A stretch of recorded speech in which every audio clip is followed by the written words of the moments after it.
Hello my dear friends, you're in the Military Summary channel, and today we will discuss the situation in Ukraine on the 15th of December of 2025. Today we have a lot of very interesting updates, so let's start.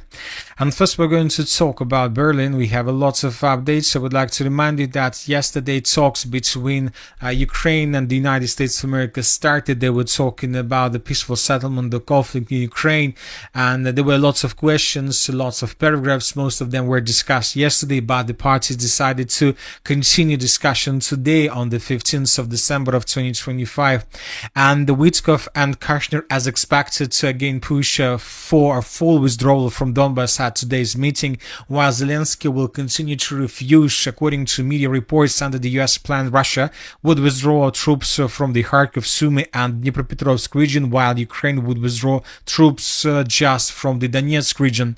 Furthermore, today we got a very interesting article published by the Kyiv Post. They stated that Zelensky held unprecedented talks with Witkoff and Kushner in Berlin. According to the agency, yesterday's talks were the most detailed discussion of the sequencing of actions that Western officials have ever seen. Ceasefire mechanisms, security guarantees, and economic stabilization all in the same room. No one pretended that compromises would not have political consequences. Most likely they were talking about Zelensky and political consequences personally for him. Zelensky puts forward security guarantees as a precondition for any final deal, while the US proposed a multi-stage approach with guarantees gradually agreed upon. Kyiv is treating this with caution. The Ukrainian president rejected a unilateral withdrawal of troops from Donbass, but expressed a willingness to abandon Ukraine's immediate NATO aspirations. So, as we can see, lots of questions that still haven't been resolved between Ukraine, the United States of America, and the Russian Federation. And telling the truth, a minute before I started making this video, several sources stated that Zelensky rejected the idea that Ukraine must withdraw troops from Donbass at all. So, which means that if these updates are correct, this means that the negotiation process reached a dead end. Anyway, let's wait and see what is going to be next. We are waiting for official statements because this is the last day of negotiations. There are going to be no third day tomorrow or fourth day, the day after tomorrow. This is it. This is the end. This is the end of this round of talks between Ukraine and the United States of America.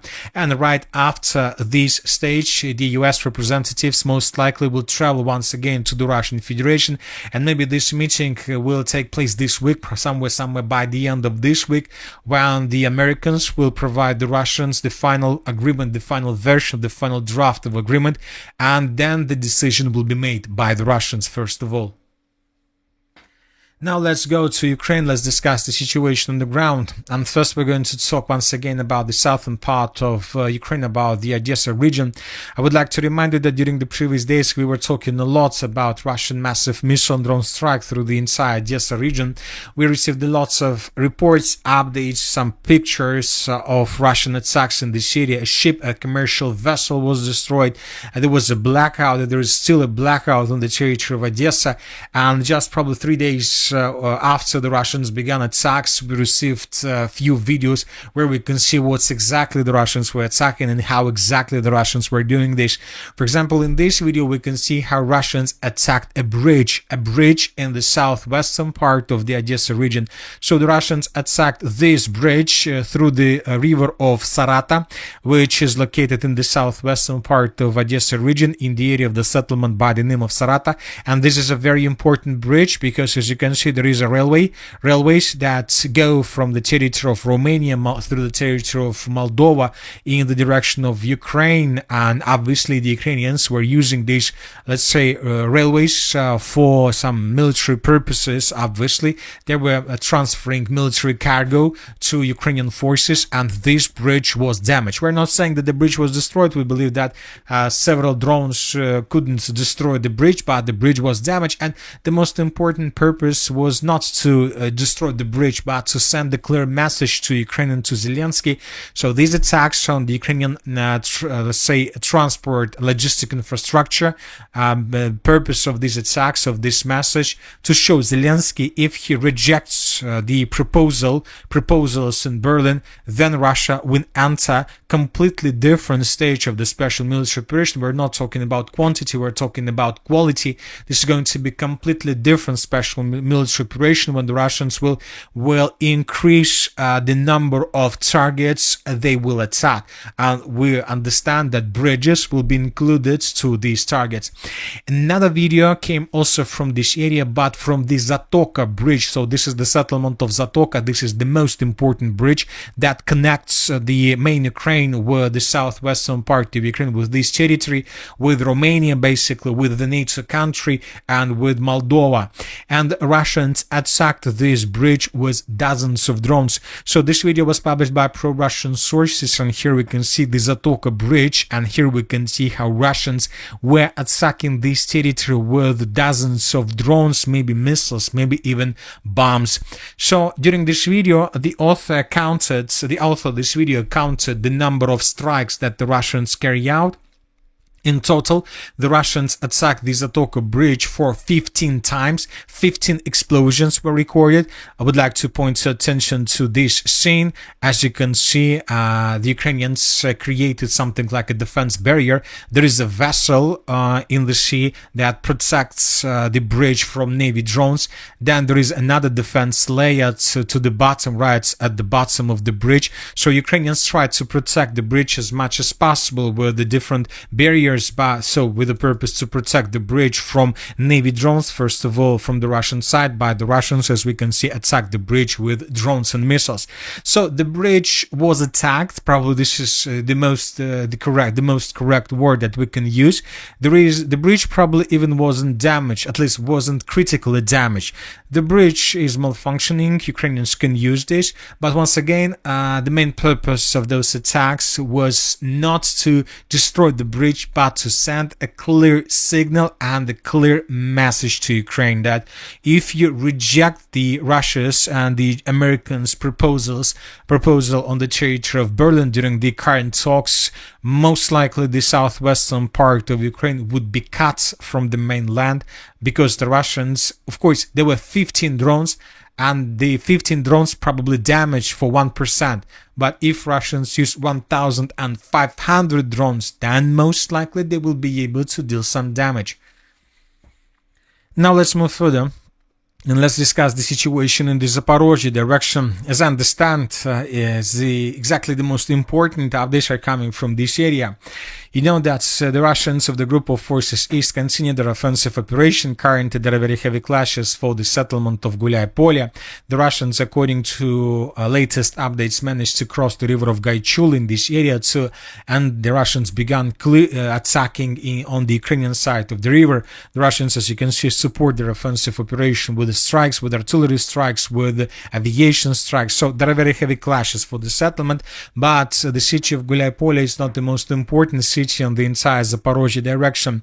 The most important updates are coming from the area of R85 road and the river of Khaichul, a bit further to the north of the city of Gulyai-Polye.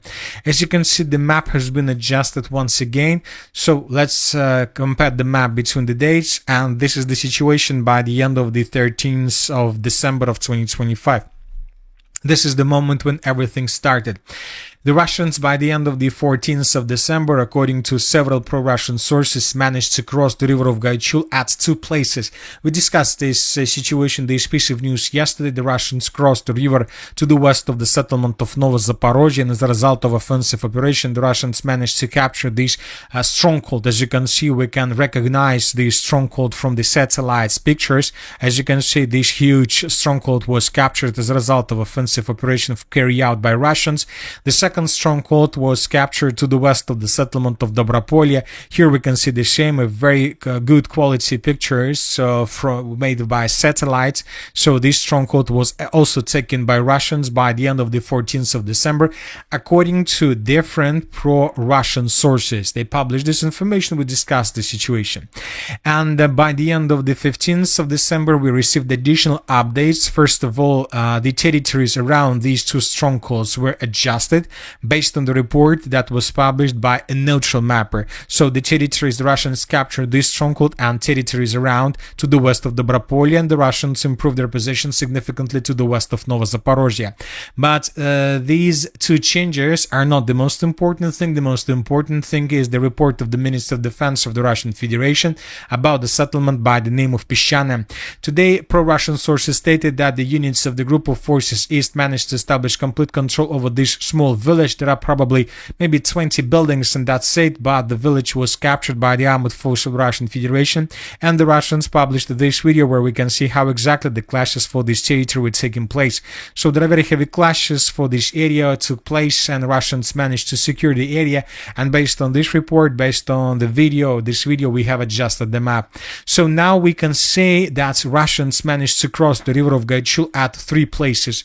The first one to the west of the settlement of Dobropolye. Now the Russians are trying to improve their positions in this area. Furthermore, the Russians captured the territory, the foothold to the west of the settlement of Novozaporožje. This is the second area, and today, according to the Minister of Defense of the Russian Federation, according to their report, the Russians managed to improve their positions to the west of the settlement of Nichaevka in the area of the settlement of Pishchane. Now we can see the full picture, and the full picture tells us that Russians are tasked to establish complete control over the settlement by the name of Ternovate. So this village is the primary target for the armed forces of the Russian Federation at this stage of the negotiation process, at this stage of the entire Zaporozhye offensive, and this is the reality, and this is a very, very dangerous situation for Ukraine, because the settlement of Ternovate is located first of all on the Ukrainian side of the river of Khaichul. This is the first thing. The second thing is that this settlement is located behind the Zaporozhye wall defense layer that we discussed in the previous videos. And the third and probably the most important thing is that the distance between the settlement of Ternovate in the western direction towards the settlement of Zaporozhye is already less than 65 kilometers, just 62 when talking about suburbs, even less, maybe from 55 to 65 kilometers from the possible Russian positions in coming future towards the city of Zaporozhye itself. You need to understand that for the Russians it's nothing, it's not a distance. It's not a distance because there are less defense layers and strongholds would be in front of the Russian offensive. This is the first thing. The second thing is that the city of Zaporozhye is located on the Russian side of the river of Zaporozhye, which means that Ukrainians will have less chances for good performance while defense operation. And the third thing that's most likely this is what the Europeans are expecting right now, because you know that we have lots of talks about some proposals and some suggestions from the European countries to use the frozen Russian assets for the reparation loans, but as of now they can't do this because the legislation of the European Union doesn't allow the Europeans and the European Commission on European countries to use these frozen assets. So it's not the matter of the legislation or something like this. Obviously, this is the matter of the picture that the Europeans can see right now in front of their screens. As of now, the Europeans see no danger from the Russian Federation because the Russians are still very far from the borders with Poland. And of course, if the city of Zaporozhye falls, and this might happen within the next 6 to 9 months, obviously this situation can be used by the European Union and the European Commission for the frozen assets of the Russian Federation purposes, because from this very moment there is going to be talks like not the Russians are still somewhere far, but the Russians are already on the European side of the Dnieper River, which sounds a bit differently with every single previous statement. It's not the city of Pokrovsk or not the city of Mirnograd. This is 1 million populated area that the Russians can approach within the next 6 months, and this foothold probably currently is the most important. It's a focal point for everybody right now.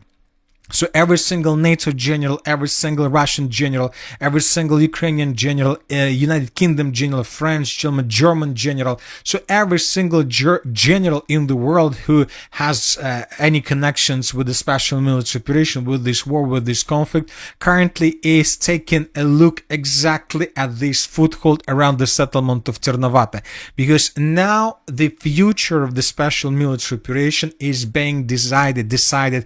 Everything depends on this foothold, whether the Russians are able to take this territory under complete control. If they can do this, then they will move further in the western direction, and the city of Zaporozhye is not the city of Pokrovsk or Mirnograd. This is a completely different situation. This is the city on the river of Dnipro, and this is completely different situation. So anyway, let's wait and see what is going to be next. Obviously, Ukrainians will try to do everything they can with the purpose to slow the Russians down, but at the same time, frozen assets.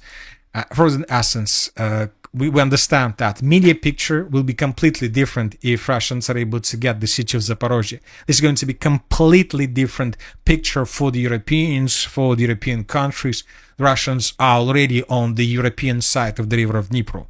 Not the Russian side, but the European side. It's a bit different picture. Okay, now let's move further and let's discuss the situation in the Pokrovsk direction. During the previous 24 hours, the Russians improved their position significantly around the settlement of Mirnograd. Today, this information was provided by neutral mappers. The Russians improved their positions. They took under control several very strategical infrastructural objects. The Russians managed to capture the mine of Novator, the elevation of Novator, this mine of Rodinska. So this let's say strategical point was taken by Russians. Furthermore, the Russians improved their position significantly in the southwestern part of the city of Mirnograd. So the news is tightening. Ukrainians are losing control, and probably we can start counting days. Another important video came to us from the area of the Olimpiyskaya Street. This video was published by pro-Ukrainian sources from the 79th Brigade, and here we can see how Ukrainians were counter-attacking positions of the armed forces of the Russian Federation on the territory of farms. So in this video we can see how a Ukrainian tank entered the territory of farms and how Ukrainians were attacking Russian units on these positions. This video confirms that these farms were under Russian control when the tank was counter-attacking. So Ukrainian tank entered this territory through the Olimpiyskaya Street, and somewhere from these positions the Ukrainians were attacking these barracks and these hangars. So this is the situation. Based on this video, we came to the conclusion that despite the fact that Ukrainians were counter-attacking, these territories are under control of the armed forces of the Russian Federation. As for the Konstantinovka direction, during the previous 24 hours, the Russians managed to improve their position significantly to the southwest of the settlement of Konstantinovka. The Russians began two small local offensive operations. The Russians now are advancing in the area of the settlement of Stepanovka, and the Russians are trying to improve their positions along N20 road with the purpose to get the intersection of roads N20 and N32. So this is the situation. The Russians are advancing, and as you can see, we have changes between the dates. As for the Siversk direction, the Russians left the city of Siversk several days ago, so this is the moment when the map was adjusted according to the city limits, and today is the 15th of December of 2025, and currently the distance between, let's say, the buildings on the edge of the city of Siversk and Russian positions in the fields to the west is already more than 3.2 kilometers. So during the previous 4 days, the Russians managed to cross 3 kilometers, just 3 days of clashes. So if we calculate the distance between this point and, let's say, the Slavenska power station, the distance is 19 kilometers, which means that Russians would be able to get the Mykolaievka power plant probably within months, so, or even less, so within from 20 to 30 days, and Russians most likely within a month, there are very high chances that the Russians will get the Mykolaievka power plant, and from this very moment the Ukrainians Ukrainians will begin a total and massive evacuation of the cities of Slaviansk and Kramatorsk if nothing happens during the negotiation process. But telling the truth, I don't believe the negotiation process. Probably this process would be postponed for summer or spring of 2026. As for the Kupiansk direction, there are very heavy clashes along the entire river Oskol. The Russians are attacking, the Ukrainians are counter-attacking. The Russians are trying to to carry out assault operation on the village of Korovy Yar with the purpose to shorten the distance to the river Oskol, with the purpose to establish complete fire control over the logistic between the mainland and the settlement of Borovo from the south. The Russians managed to encircle Ukrainians on the territory of the village of Boguslavka from the south and from the north. In coming days, they will try to cut this pocket. At the same time, the Ukrainians counter-attack in the area of the city of Kupiansk during the previous 24 hours. Some changes were recorded according to pro-Russian sources. The Russians have less and less territories under their control on the western bank of the river Oskol. It seems that the Russians at the end would be forced to fall back from this territory. As for the Kharkiv direction, the Russians began offensive operation along the road between the city of Volchansk and the border in the northeastern part of the Kharkiv region. The Russians began assault operation on the settlement of Vovchi Hutory. The Russians began bombing and attacking this territory. It seems that the Russians are going to establish complete control over the border between Ukraine and the Russian Federation. So we're talking about, first of all, about this line. This could be used by Russians something like a buffer zone, and the Russians may try to connect the Russian foothold along the eastern border with the northern border, and then to begin their major offensive operation in the southern direction. So everything is possible, and of course everything first of all depends on the results of talks that are currently taking place in Berlin. Let's wait and see. The next days are going to be very interesting. And that's it for today. Military Summary channel reminds to weaken the many violence in the world. Thank you for watching. Subscribe to my channel, put your likes, join my Patreon, and have a good day. Bye bye.